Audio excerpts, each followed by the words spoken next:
All right, let's start with Minshew. Yeah. Because every week there's a new guy that I don't know if it's like reported or rumored or it's just someone's connecting the dots. But this week it's Minshew. Last week it was Flacco. The week before that it was Darnold. People are thinking, well, since don't forget Trubisky. There was Trubisky along the way as well. How could I forget Trubisky? People are saying now that the Jaguars have signed CJ Beathard, they're clearly going to get rid of Gardner Minshew. Who else but the 49ers, who were linked to everyone, would be interested in Minshew? It seems like you're not opposed to this. Sell me on Gardner Minshew. All right. So I'm not going to necessarily sell you on Gardner Minshew, but what I am going to sell you on is getting rid of Jimmy, which should be pretty easy. Should be pretty easy, right? Well, all right. So let me put it to you this way. No, go ahead. You go ahead. And then I'll go ahead. I was just going to say my thought process is this. We bring in Gardner. It doesn't necessarily mean that we can't draft a rookie. And if we can dump Jimmy and have 3 young guys who don't make a lot of money, who are hungry to be starters in this league, competing for a starting job, I don't think that there really is a better scenario other than having the guy locked in long-term, let's say a Watson or what have you. It's the same reason that I wanted Trubisky. It wasn't that I necessarily thought Trubisky would be the guy, but I felt like he was hungry for a starting position. He wouldn't cost a lot of money. And it was the ability to move on from Jimmy while also bringing in a rookie and having 3 guys compete. So that's kind of where I'm at with it. No, I think that's logically sound. I'm into it. Here's the thing. I just feel like the 49ers won't move off of Jimmy for Gardner Minshew. If they're bringing in Gardner Minshew, it's not to replace Jimmy. It's to back Jimmy up. Yeah. And if they really want to go 1-2 Jimmy and Gardner, that's a waste of time. Just draft a guy. Like if they were to see him as a replacement for Jimmy, fine. But look, I would do it. You would do it. That takes some actual stones that they haven't demonstrated. They've been real cautious about the quarterback position. And I feel like they would replace Jimmy for someone that is a no-brainer, like Deshaun Watson. But anything else, they're scared. Yeah. They're a little scared. Yeah. You know? So let me ask you this then. It sounds to me like your interpretation is going to be that they're just not going to draft a quarterback. Like this is their excuse to not draft a quarterback and not move on from Jimmy. Is that kind of where you're at with it? I'm not there. I mean, no. I think here's what I think. I think the Gardner Minshew thing is bogus. I think Jeremy Fowler's guessing. And it's a good guess. Yeah. But I think only 2 people know what the Niners are going to do, and it's Kyle and Mike. Shanahan, I don't think they're telling anyone, maybe not even John Lynch, for good reason. Yeah. They might want to trade up in the draft. They might want to take someone unexpected at 12. But I think they're keeping Jimmy most likely. Can we agree that they're most likely keeping Jimmy? Yeah, we can agree on that. It seems like they're kind of keeping Jimmy. Yeah. And they've filled way more holes in free agency than we expected they would. For sure. They got all these guys on 1-year deals. There's to the point where there's not necessarily a position at 12 where you're like, they have to take it. They can benefit from a corner, but they don't have to take a corner. Right. I think they're set up to take a freaking quarterback at pick 12, let him sit for a year. And if Jimmy has this triumphant return and goes 13-3 and takes a team to the Super Bowl, then fine, keep him. If not, now you have a guy who's been in the system a year and can take over in year 2, and as opposed to drafting a rookie next year. Right. Okay, that's fair. And I will say this. I mean, we kind of had the speculation that they had to get rid of Jimmy in the offseason if they wanted to afford all the guys that they wanted to bring back or go out and get in free agency. Well, now that they've basically done all of that, there really is no rush to get rid of Jimmy. So I can understand that.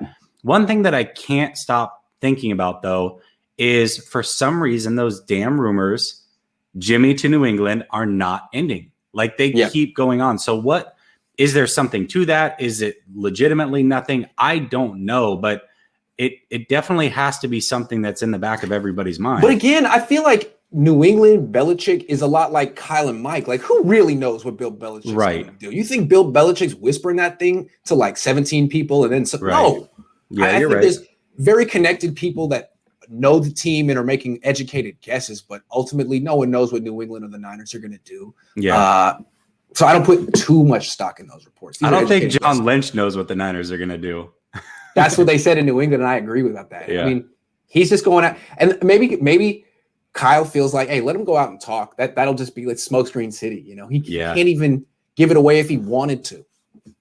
Let me ask you this. Oh, go ahead. Well, I was just going to ask you, do you think if they do draft a quarterback with either that 12th pick or they move up, do you think Jimmy's gone or do you think he's going to be the bridge? Like, no matter what, you think he's staying? I think he'll be the bridge.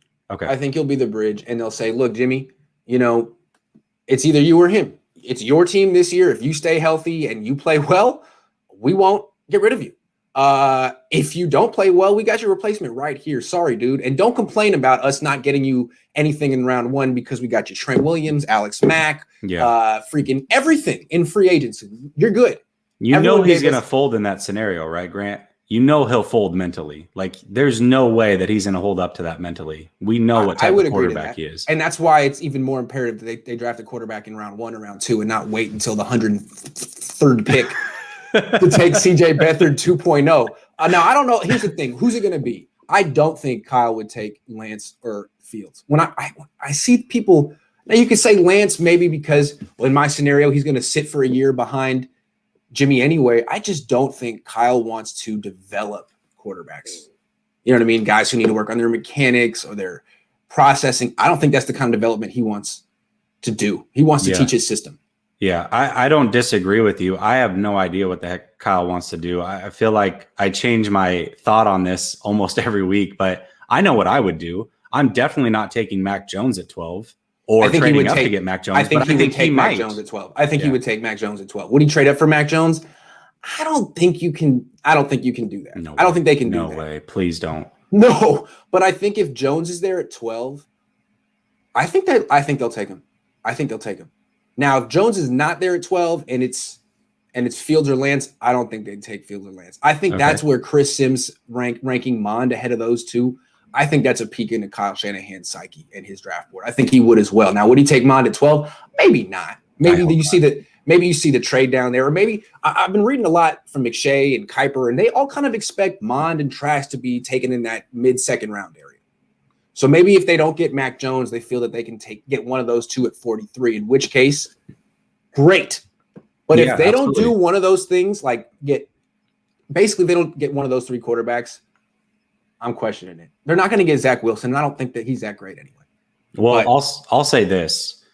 You love that money ball scenario at quarterback. And if I'm just being honest, Mac Jones at 12, I don't know if there's a better money ball scenario than Mac Jones, because he's one of those guys that could come in right away and play. And I'm not a big Mac Jones guy, but I think that he could come in right away and play. He will be slightly above average at the very least for 4 to 5 years, and then you can move on. If that's something that you want to do, I could see why you would actually like us taking Mac Jones, because I feel like he would be that perfect money ball quarterback. That's just my personal opinion on it.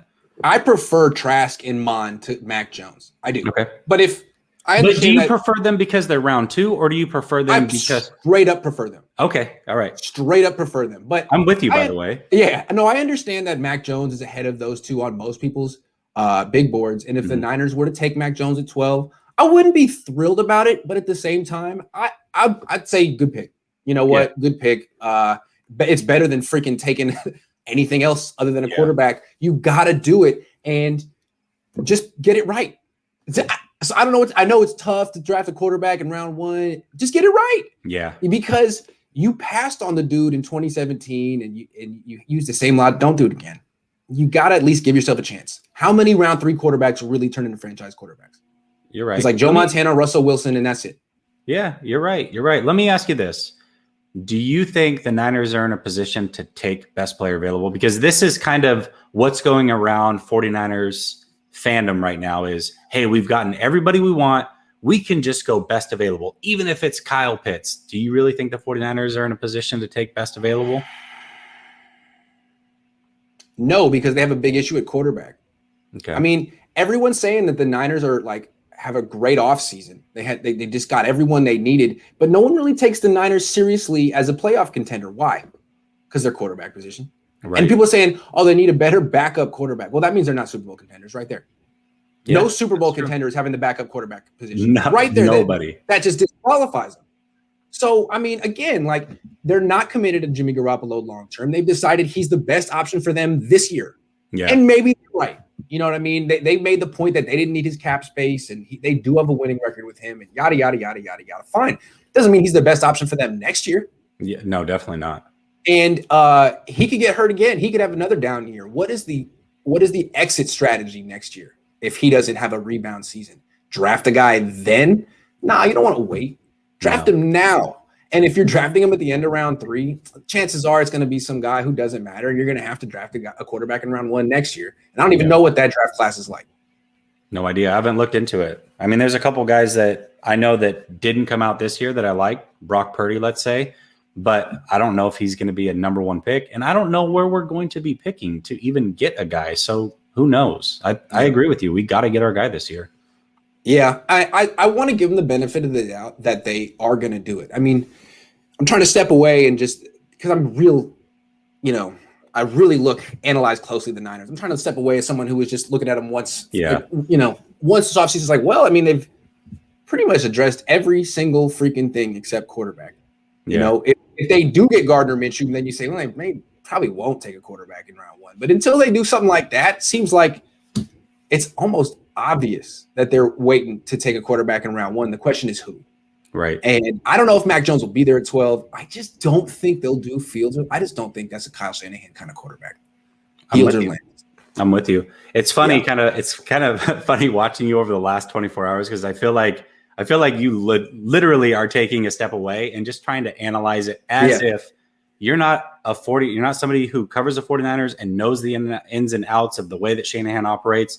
Like you're trying to look at it the way that everybody else does. And it's kind of interesting to see people like, oh, wow, Grant's really positive and he's really looking at things differently. I can see it. Well, yeah, I guess so. I don't know. Joe Montana made it so simple to me. He's like, they just need to draft a quarterback. It's like, that's it. End of story. Every time I see, well, maybe Gardner Minshew. No. Just get it right at 12. Man up.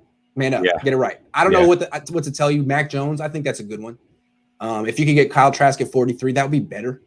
If you could get Mond at 43, that would be better. But just do one of those. If you take Lance at 12, hey, man, you're on your own. Good luck. Good freaking luck. Why is nobody talking about Mac Jones's pro day? It was horrible. I didn't. I saw the throws. I thought it was pretty bad, actually. Just being real. No, the passing session. Yeah, they kept showing the. I was watching, like, check them out. Check out these dimes. Like, that one was underthrown, and that one was underthrown. Yeah, I don't think when people say like, he's got a pretty good arm. Yeah. Kyle Trask, on the other hand, has a baby arm. Yeah. Oh, okay. No, what stuck out to me about Mac Jones was he ran a 4.7. I was like, oh wow, I didn't expect that from him. So at least he can get outside the pocket on bootlegs and stuff. But his arm is super overrated. Well, not only that, but there was literally a point where I was watching it and it was like his third overthrow on a sideline go route. And no joke, the guy who's announcing goes, oh, that's the first time we've seen that today. I'm like, are you trying to tell people like that we didn't just watch the other two and that was the third time? I don't know. It was really weird to watch. But and then again, the few people that I've kind of called out that are Mac Jones guys, they're like, well, he didn't have Waddle and Smith there. Okay. It's a pro day. He's throwing against air. What do you mean? Yeah. He should be ready for this. Yeah, but when Kyle Trask had that bad game against Oklahoma without his guys, people were just like, you know what? He's dead to me.